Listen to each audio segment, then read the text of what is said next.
नमस्कार, स्वागत है आईडीडी न्यूज़ पर। आप हैं शिल्पी के साथ। आईडीडी न्यूज़ पर आज झारखंड अंडर 19 टीम में बोकारो के 3 खिलाड़ी चयनित। वर्ष 2030 से 50% गरीबी कम करने का लक्ष्य। सुमन बेरी। एनआईटी के दीक्षांत में 700 विद्यार्थी होंगे शामिल।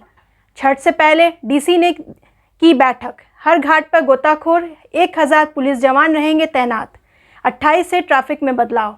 इन समाचारों पर चर्चा विस्तार से। शुरुआत देश विदेश के कुछ प्रमुख समाचारों से। भारत की चीन को खरी खरी। बॉर्डर एरिया में शांति और सद्भाव जरूरी। चीन से लगती भारतीय सीमा पर अक्सर नोकझोंक और टकराव की खबरें सामने आती रहती हैं। इसे देखते हुए भारत ने पड़ोसी देश चीन को स्पष्ट संदेश देते हुए कहा कि बॉर्डर एरिया में शांति और सद्भाव बहुत जरूरी है। अमेरिकी नौसेना ने वर्जीनिया में बॉलोप्स फ्लाइट टेस्ट फैसिलिटी में हाइपरसोनिक हथियारों के एक रॉकेट का सफल परीक्षण किया है। अमेरिकी नौसेना ने कहा कि यह अमेरिकी सेना और नौसेना का एक संयुक्त कार्यक्रम था। समुद्र और भूमि आधारित हाइपरसोनिक क्षमताओं को विकसित करने पर केंद्रीय कार्यक्रम के तहत किया गया यह दूसरा परीक्षण था। G20 समिट में नाटो लीडर्स और पुतिन का होगा आमना सामना। 28 को नहाय खाए के साथ लोक आस्था का महापर्व छठ होगा शुरू। लोक आस्था का महापर्व छठ का 4 दिवसीय महाअनुष्ठान 28 अक्टूबर शुक्रवार को नहाय खाए के साथ शुरू हो जाएगा। पहले दिन छठ व्रती सुबह में उठकर ईंटा के चूल्हे पर आम की लकड़ी से अरवा चावल का भात व कद्दू की सब्जी व चना दाल पकाएंगे। फिर भगवान सूर्य को भोग लगाकर परिवार समेत इष्ट मित्र लोग भी इसे प्रसाद के रूप में ग्रहण करेंगे। दूसरे दिन 29 अक्टूबर शनिवार को संध्या समय खरना होगा, जिसमें छठ व्रती दिन भर निर्जला उपवास रहकर सूर्यास्त के बाद शुद्ध दूध से खीर बनाकर व पूजन कर भगवान सूर्य को भोग लगाएंगे। इसके पश्चात प्रसाद के रूप में स्वयं ग्रहण कर अन्य भक्त श्रद्धालुओं के बीच इसे महाप्रसाद के रूप में वितरित किया जाएगा। छठ व्रत अनुष्ठान के तीसरे दिन 30 अक्टूबर रविवार को छठ व्रती निर्जला व्रत रखकर संध्या काल में अस्ताचलगामी भगवान सूर्य को पहला अर्घ प्रदान किया जाएगा। अनुष्ठान के चौथे दिन 31 अक्टूबर सोमवार की सुबह में उगते हुए भगवान सूर्य को छठ व्रती सूर्य सरोवर में खड़ा होकर श्रद्धा व भक्ति के साथ दूसरा अर्घ प्रदान किया जाएगा। इसके साथ ही 4 दिनों का सूर्य उपासना का महापर्व छठ संपन्न हो जाएगा। रक्षाबंधन की तरह भाई बहन के प्रेम और स्नेह का प्रतीक भाई दूज का त्योहार दीपावली के बाद मनाया जाता है। हिंदू पंचांग के अनुसार हर वर्ष कार्तिक माह के शुक्ल पक्ष की द्वितीय तिथि को भाई दूज का पर्व मनाया जाता है। भाई दूज को यम द्वितीया के नाम से जाना जाता है। भाई दूज के त्योहार के मौके पर बहनें अपने भाइयों को तिलक लगाते हुए उनकी लंबी उम्र, अच्छी सेहत, सुख समृद्धि और अच्छे भाग्य की कामना करती हैं।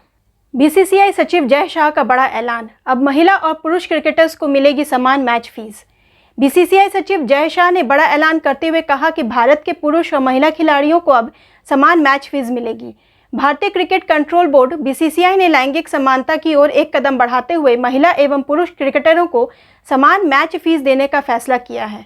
बीसीसीआई के सचिव जय शाह ने गुरुवार को इसकी घोषणा करते हुए कहा, मुझे भेदभाव से निपटने की दिशा में बीसीसीआई के पहले कदम की घोषणा करते हुए खुशी हो रही है।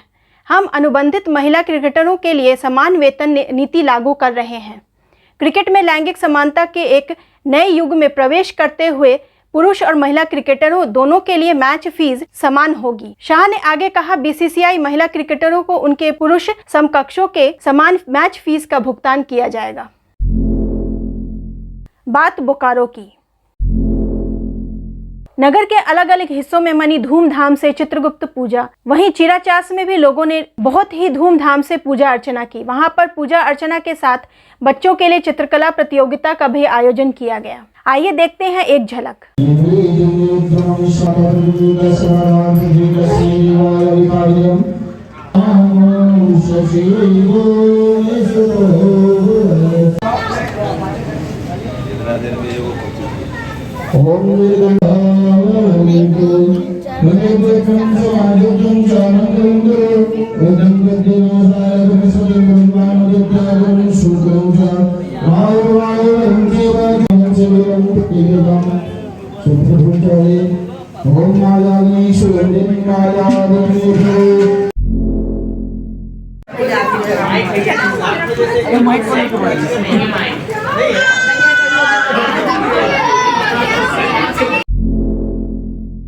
झारखंड अंडर 19 टीम में बोकारो के 3 खिलाड़ी चयनित। बीसीसीआई की ओर से आयोजित होने वाले अंडर 19 कूच बिहार ट्रॉफी में भाग लेने वाली झारखंड टीम की घोषणा कर दी गई है। शिखर मोहन के नेतृत्व में घोषित झारखंड के 15 सदस्यीय टीम में बोकारो के 3 खिलाड़ी अभिषेक यादव, अंशु कुमार सिंह व यश पी भगत चयनित किए गए हैं। इसकी जानकारी बोकारो जिला क्रिकेट संघ के सचिव अरविंद कुमार ने दी। उन्होंने बताया, अंशु कुमार सिंह जिला क्रिकेट लीग में Bokaro cricket coaching academy team का प्रतिनिधित्व करते हैं, जबकि Abhishek Yadav royal sporting cricket academy व Yash P Bhagat GGPS Chas team की ओर से खेलते हैं। चलते हैं जमशेदपुर की ओर। वर्ष 2030 से 50% गरीबी कम करने का लक्ष्य। एक्सएलआरआई में व्याख्यान के दौरान सुमन बेरी ने कहा कि नीति आयोग का काम आंकड़ों के आधार पर विभिन्न क्षेत्रों में हो रहे विकास कार्यों की निगरानी करना है। नीति आयोग का लक्ष्य 2030 तक 50% गरीबी को कम करना है। गरीबी कम करने के साथ 40% लोगों की आय को बढ़ाने की है। कहा कि एजेंडा 2030 में 17 सस्टेनेबल डेवलपमेंट गोल प्राप्त करने लक्ष्य शामिल किया गया है। एनआईटी के दीक्षांत में 700 विद्यार्थी होंगे शामिल।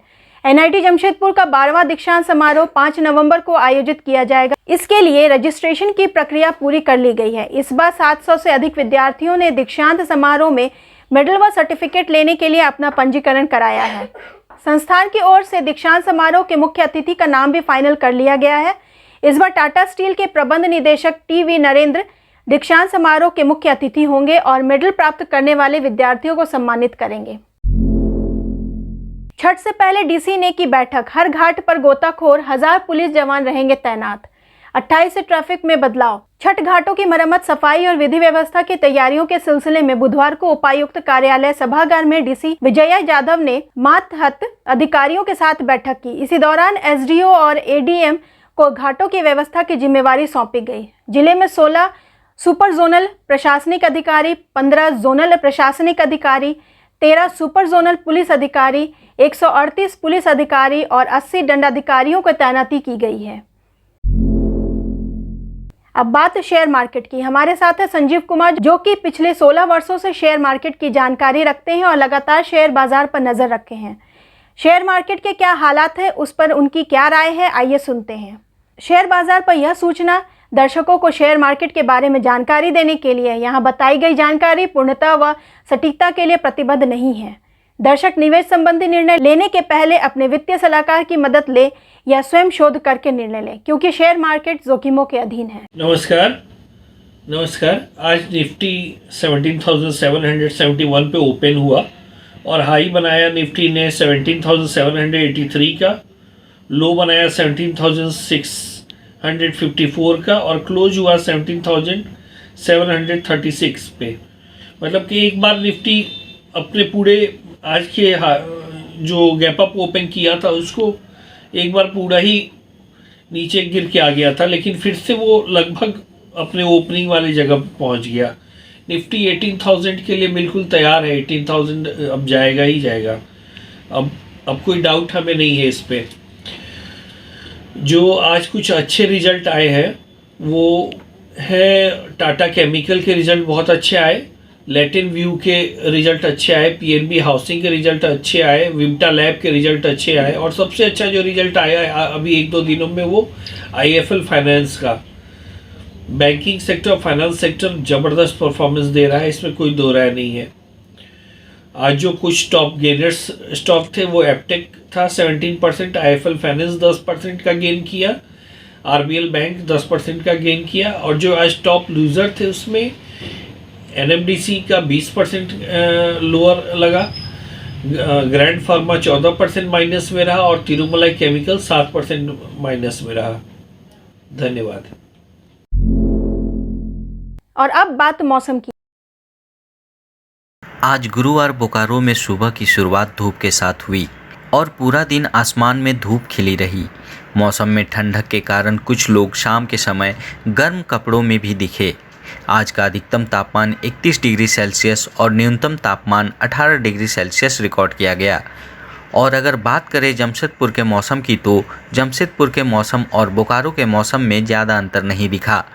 मौसम विभाग के अनुसार जमशेदपुर में भी आज का अधिकतम तापमान 31 डिग्री सेल्सियस और न्यूनतम तापमान 18 डिग्री सेल्सियस रिकॉर्ड किया गया। आज के लिए बस इतना ही। कार्यक्रम से जुड़े किसी भी टॉपिक पर आप कमेंट बॉक्स में लिखें। बोकारो जमशेदपुर के समाचारों के लिए बने रहें IDD न्यूज़ के साथ। नमस्कार।